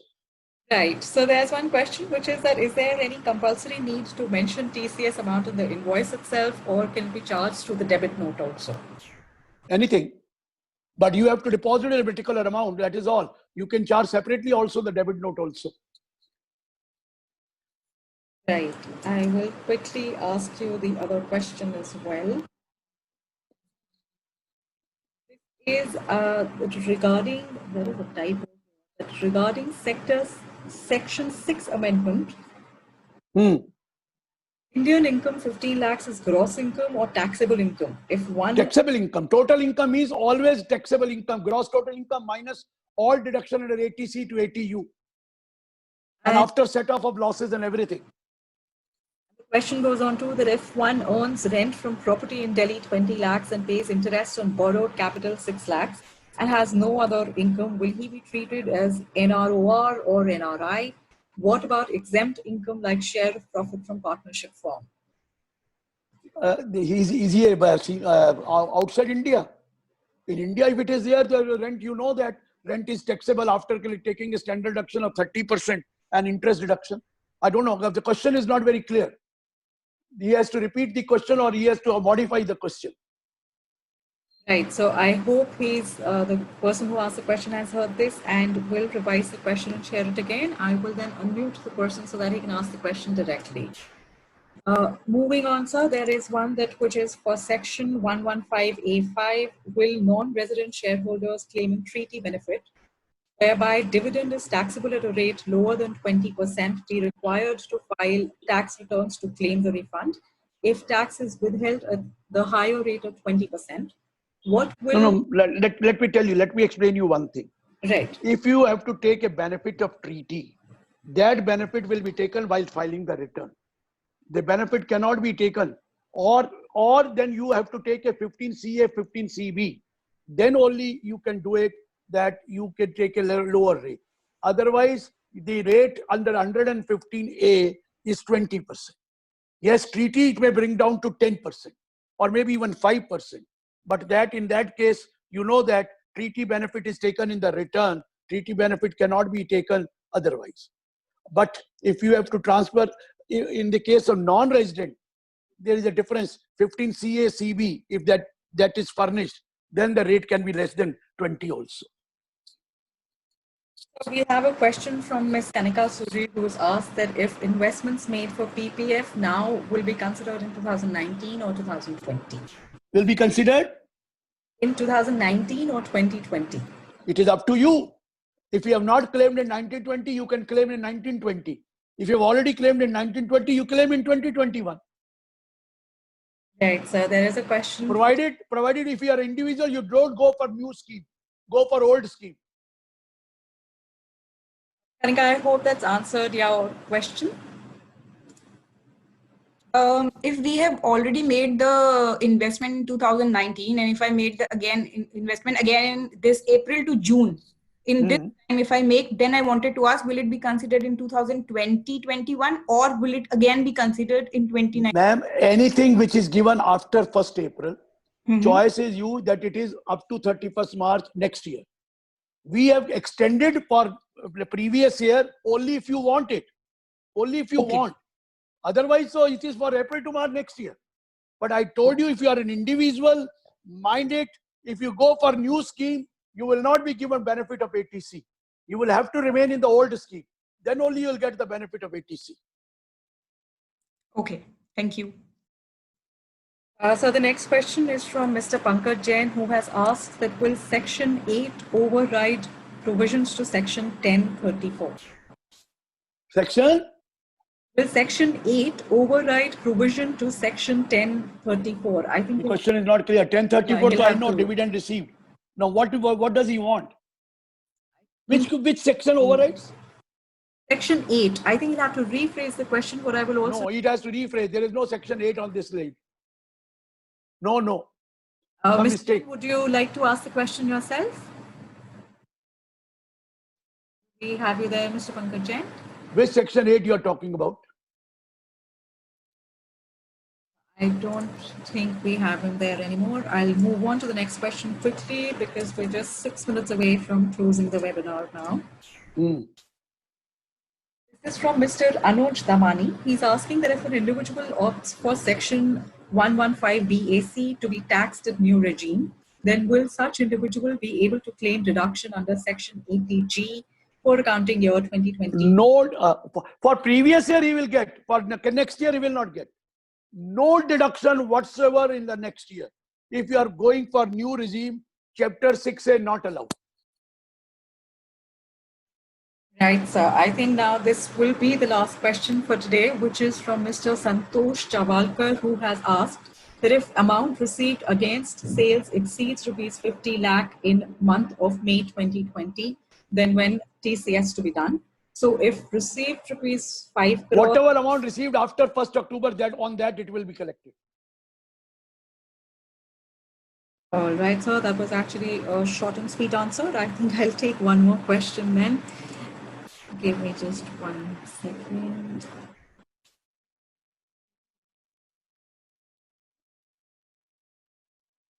This is actually Mr. Pankaj Jain who's fixed his question, who's asked that Section 8 provides for taxability of dividend in the year of distribution. In such case, the amended provision will not be applicable. Ma'am, dividend is taxable. Ask him to contact me on the phone. I'll explain him fully because he is mixing up the thing. That is different thing. He's mixing up the thing. I'll tell him because it is not possible to explain him at this stage. I will ask him to keep a book in front of him and then I'll explain it. So he can ask me directly. He must be knowing my number. Otherwise, he writes me an email. Give me the email address. I will reply him. Sure, sir. I think he's received your message. And now, if I want to give you email address also, we want dr.girisahuja@gmail.com. But give your telephone number in that, mobile number, because I don't give in writing. I will speak to you on the phone. So we'll quickly take one last question, which is from Mr. Nikesh Jain, who has asked if whether partner can opt for old scheme of tax or new scheme as he has exempt income from partnerships firm and when he has exempt income for partnership firm, it is not taxable at all. So he doesn't have, he is not under business. He can opt every year. He can change every year. Opting for old or new can be changed every year. So with this, we've come to a close of this webinar. I will thank everybody for attending it. And thank you so much, sir. This has been very informational. Thank you, everyone. Take care of yourself. Don't go out till lockdown is lifted. Please take care of yourself And Walter Kluwer will be happy to take your queries even after this. Send them the queries. I will answer. Don't worry. Absolutely. We're welcome to your queries. We will have them addressed by sir. Please have them sent to us. And thank you so much for attending, everyone. Stay safe and take care. Thank you so much. Thank you. Thank you. All the best.